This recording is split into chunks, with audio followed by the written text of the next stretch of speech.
பொன்னியின் செல்வன் 11ஆம் அத்தியாயம். திடும் பிரவேசம். இந்நாளில் கும்பகோணம் என்ற பெயரால் ஆங்கில அகராதியிலே கூட இடம்பெற்றிருக்கும் நகரம் நம்முடைய கதை நடந்த காலத்தில் குடந்தை என்றும் குடமூக்கு என்றும் வழங்கப்பட்டு வந்தது. புண்ணியஸ்தல மகிமையை அன்றி குடந்தை சோதிடராலும் அது புகழ் பெற்றிருந்தது. குடந்தைக்கு சற்று தூரத்தில் தென்மேற்கு திசையில் சோழர்கள் இடைக்கால தலைநகரமான பழையாறை வானளாவிய அரண்மனை மாடங்களுடனும் ஆலய கோபுரங்களுடனும் கம்பீரமாக காட்சியளித்துக் கொண்டிருந்தது. பழையாறை அரண்மனைகளில் வசித்த அரச குலத்தினர் அனைவருடைய ஜாதகங்களையும் குடந்தை சோதிடர் சேகரித்து வைத்திருந்தார். அப்படி சேகரித்து வைத்திருந்த ஜாதகங்களை புரட்டித்தான் கொடும்பாலூர் இளவரசி வானதியின் ஜாதகத்தை அவர் கண்டுபிடித்தார். சிறிது நேரம் ஜாதகத்தை உற்று பார்த்து கொண்டிருந்த பிறகு சோதிடர் வானதியின் முகத்தை ஏறிட்டு பார்த்தார். திரும்ப ஜாதகத்தை பார்த்தார். இப்படி மாற்றி மாற்றி பார்த்து கொண்டிருந்தாரே தவிர வாயை திறந்து ஒன்றும் சொல்லுகிற வழியை காணவில்லை. என்ன சோதிடரே, ஏதாவது சொல்ல போகிறீரா இல்லையா என்று குந்தவை தேவி கேட்டாள். தாயே, என்னத்தை சொல்லுவது, எப்படி சொல்லுவது? முன்னொரு தடவை தற்செயலாக இந்த ஜாதகத்தை எடுத்து பார்த்தேன். என்னாலேயே நம்ப முடியவில்லை. இப்படியும் இருக்க முடியும் என்று சந்தேகப்பட்டு வந்துவிட்டேன். இப்போது இந்த பெண்ணின் திருமுகத்தையும் இந்த ஜாதகத்தையும் சேர்த்து பார்க்கும்போது திகைக்க வேண்டியிருக்கிறது. திகையும் போதுமானவரை திகைத்துவிட்டு பிறகு ஏதாவது குறிப்பாக சொல்லும். இது மிகவும் அதிர்ஷ்ட ஜாதகம் தாயே. தாங்கள் எதுவும் வித்தியாசமாக நினைத்து கொள்ள மாட்டீர்கள் என்றால் சொல்லுகிறேன். தங்களுடைய ஜாதகத்தை காட்டிலும் இது ஒருபடி மேலானது. இம்மாதிரியான அதிர்ஷ்ட ஜாதகத்தை நான் இதுவரை பார்த்ததே இல்லை. குந்தவை புன்னகை புரிந்தாள். வானதியோ வெட்கப்பட்டவளாய், அக்கா, இந்த துரதிர்ஷ்டக்காரியை போய் இவர் உலகத்திலேயே இல்லாத அதிர்ஷ்டக்காரி என்கிறாரே, இப்படித்தான் இருக்கும் இவர் சொல்லுவதெல்லாம் என்றாள். அம்மா, என்ன சொன்னீர்கள்? நான் சொல்வது தவறானால் என்னுடைய தொழிலையே விட்டுவிடுகிறேன் என்றார் சோதிடர். வேண்டாம் சோதிடரே, வேண்டாம். அப்படியெல்லாம் செய்துவிடாதீர். ஏதோ 4 பேருக்கு நல்ல வார்த்தையாக சொல்லிக் கொண்டிரும். ஆனால் வெறுமனே பொதுப்படையாக சொல்கிறீரே தவிர குறிப்பாக ஒன்றும் சொல்லவில்லையே. அதனாலேதான் இவள் சந்தேகப்படுகிறாள். குறிப்பாக சொல்ல வேண்டுமா? இதோ சொல்லுகிறேன். 4 மாதத்திற்கு முன்னால் அபசகுணம் மாதிரி தோன்றக்கூடிய ஒரு விஷயம் நடந்தது. ஆனால் அது உண்மையில் அபசகுணம் அல்ல. அதிலிருந்துதான் இந்த கோமகளுக்கு எல்லா அதிர்ஷ்டங்களும் வரப்போகின்றன. வானதி, நான் என்னடி சொன்னேன் பார்த்தாயா என்றாள் குந்தவை தேவி. முன்னாலேயே இவருக்கு நீங்கள் சொல்லி வைத்திருக்கிறீர்கள் போலிருக்கிறது என்றாள் வானதி. பார்த்தீரா சோதிடரே இந்த பெண் பேச்சை? பேசட்டும் தாயே, இப்போது என்ன வேண்டுமானாலும் பேசட்டும். நாளைக்கு மன்னனை மணந்து கொண்டு அப்படி சொல்லுங்கள். இளம் பெண்களிடம் கல்யாணத்தை பற்றி பேசினால் அல்லவா அவர்கள் சந்தோஷமாக கேட்டுக்கொண்டிருப்பார்கள். அதைத்தான் நானும் சொல்ல வருகிறேன் தாயே. திடுதிப்பென்று கல்யாண பேச்சை எடுக்கக்கூடாதல்லவா? எடுத்தால் இந்த கிழவனுக்கு புத்தி கெட்டு போய்விட்டது என்று சொல்லிவிடுவீர்கள்.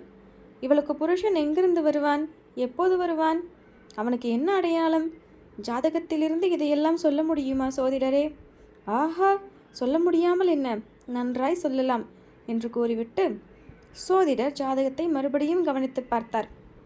கவனித்து பார்த்தாரோ அல்லது கவனித்து பார்ப்பது போல் அவர் பாசாங்குதான் செய்தாரோ நமக்கு தெரியாது. பிறகு தலை நிமிர்ந்து நோக்கி, அம்மணி, இந்த இளவரசிக்கு கணவன் வெகு தூரத்தில் வர வேண்டியதில்லை, சமீபத்தில் உள்ளவன்தான். ஆயினும் வீராதி வீரன் இப்போது இந்நாட்டில் இல்லை, கடல் கடந்து சென்றிருக்கிறான் என்றார் சோதிடர். இதை கேட்டதும் குந்தவை வானதியை பார்த்தாள். வானதியின் உள்ளத்தில் பொங்கிய உவகையை அவள் அடக்கிக் கொள்ள பார்ப்பதும் முடியவில்லை. முகம் காட்டிவிட்டது. அவன் யார்? என்ன குலம்? தெரிந்து கொள்ள ஏதாவது அடையாளம் உண்டா? நன்றாக உண்டு. இந்த பெண்ணை மணந்து கொள்ளும் பாக்கியசாலியின் திருக்கரங்களில் சங்கு சக்கர ரேகை இருக்கும் அம்மா. மீண்டும் குந்தவை வானதியை பார்த்தாள். வானதியின் முகம் கவிந்து பூமியை பார்த்து கொண்டிருந்தது. அப்படியானால் இவளுடைய கைகளிலும் ஏதேனும் அடையாள ரேகை இல்லாமற் போகுமா என்றாள் குந்தவை பிராட்டி. தாயே, இவளுடைய பாதங்களை எப்போதாவது தாங்கள் பார்த்ததுண்டா? ஏன் சோதிடரே, இது என்ன வார்த்தை? அவளுடைய காலை பிடிக்கும்படி என்னை சொல்கிறீரா? இல்லை இல்லை, அப்படியெல்லாம் நான் சொல்லவில்லை. ஆனால் ஒரு காலத்தில் எத்தனையோ மன்னர் குல பெண்கள், பட்ட மகிழ்ச்சிகள், அரசிலங்குமாரிகள், ராணிகள், மகாராணிகள் இந்த பெண்ணரசியின் பாதங்களை தொடும் பாக்கியத்துக்காக தவம் கிடப்பார்கள். அக்கா, இந்த கிழவர் என்னை பரிகாசம் செய்கிறார் அக்கா. இதற்காகவா என்னை இங்கே அழைத்து வந்தீர்கள்? எழுந்திருங்கள், போகலாம் என்று உண்மையாகவே பொங்கி வந்த கோபத்துடன் கூறினாள் வானதி. நீ என்னத்துக்கு பதறுகிறாயடி பெண்ணே? அவர் ஏதாவது சொல்லி கொண்டு போகட்டும், நான் ஏதாவது சொல்லிவிடவில்லையே. இது எல்லாம் ஜாதகத்தில் குறிப்பிட்டுவைதானே. பாத தாமரை என்று ஏதோ கவிகள் உபசாரமாக வர்ணிப்பார்கள். இந்த பெண்ணின் உள்ளங்காலை சிறிது காட்டச் சொல்லுங்கள். அதில் தாமரை இதழ்களின் ரேகை கட்டாயம் இருக்கும். போதும் சோதிடரே, இவளை பற்றி இன்னும் ஏதாவது சொன்னால் என்னை கையை பிடித்து இழுத்துக்கொண்டு புறப்பட்டு விடுவாள். இவளுக்கு வாய்க்கு போகும் கணவனை பற்றி கொஞ்சம் சொல்லுங்களேன்.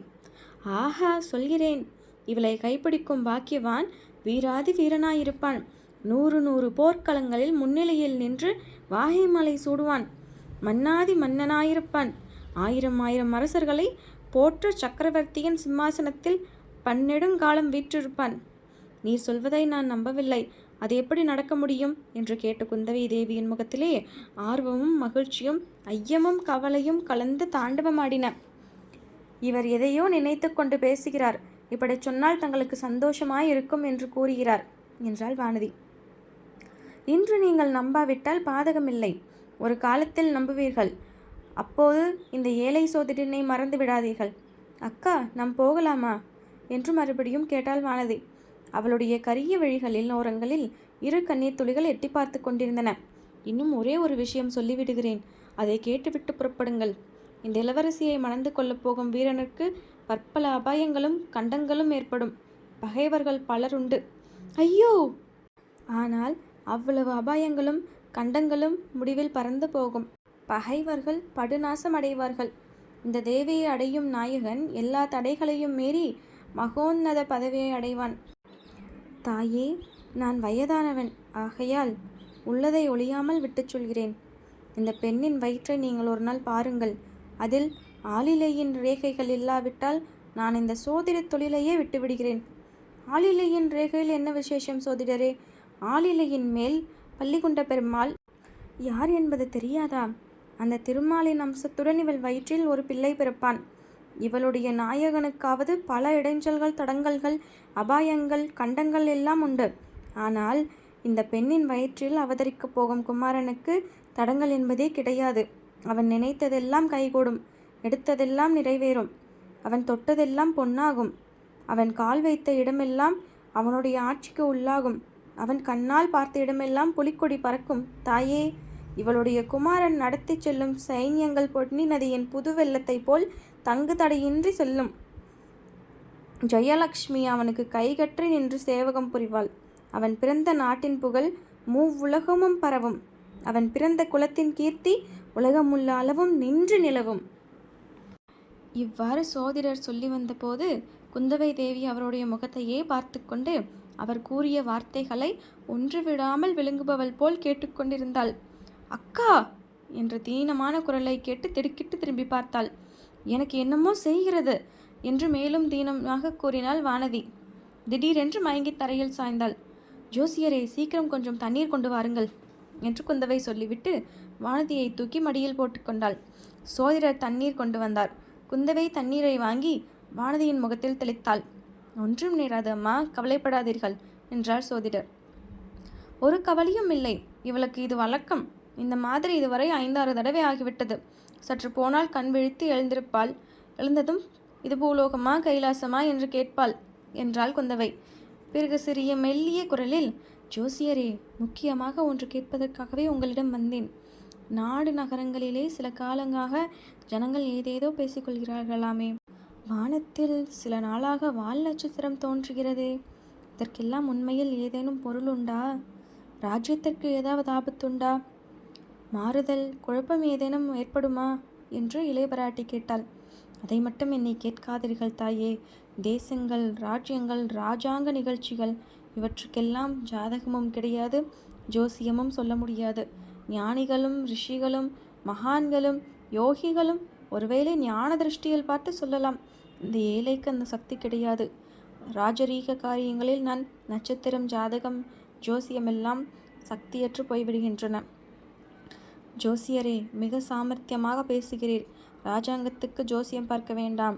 ஆனால் என் தந்தையை பற்றியும் சகோதரர்களை பற்றியும் பார்த்து சொல்லலாம் அல்லவா? அவர்களுடைய ஜாதகத்தை பார்த்தால் ராஜாங்க ஜாதகத்தை பார்த்தது போல் ஆகிவிடும் அல்லவா? சாவகாசமாக இன்னொரு நாள் பார்த்து சொல்கிறேன். அம்மா, பொதுவாக இது குழப்பங்களும் அபாயங்களும் நிறைந்த காலம். எல்லாருமே சிறிது ஜாக்கிரதையாக இருக்க வேண்டியதுதான்.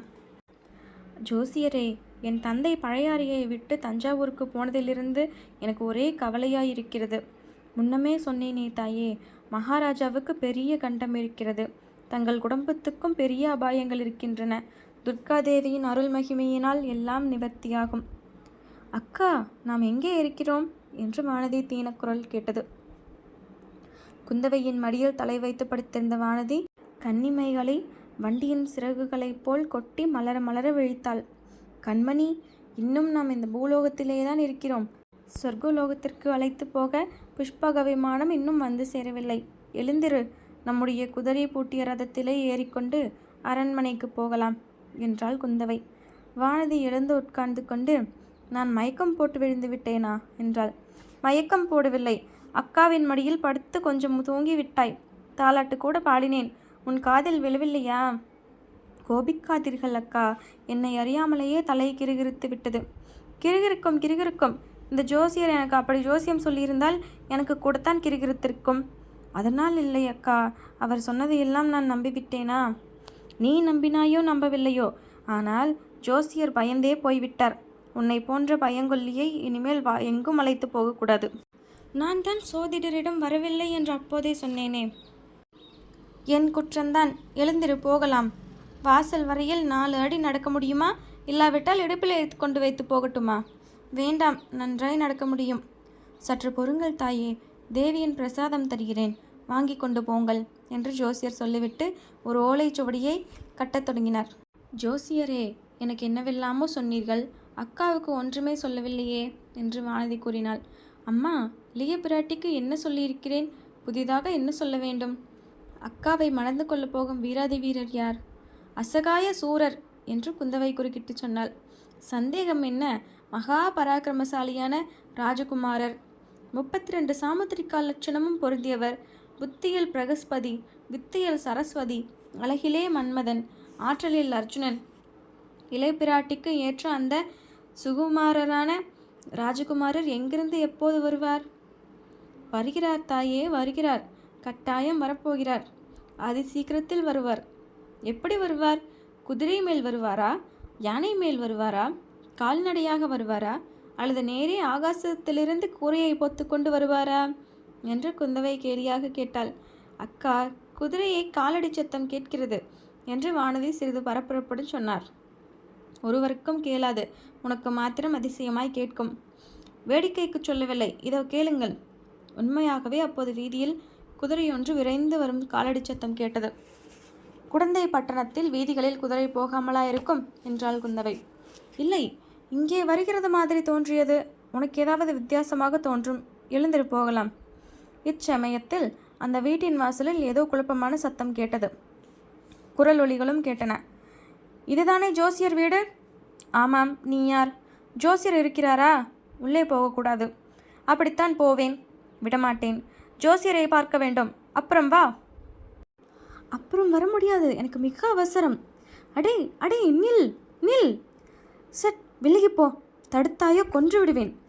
ஐயா ஐயா, வேண்டாம், உள்ளே போக வேண்டாம். படார் என்று வாசற்கதவு திறந்தது.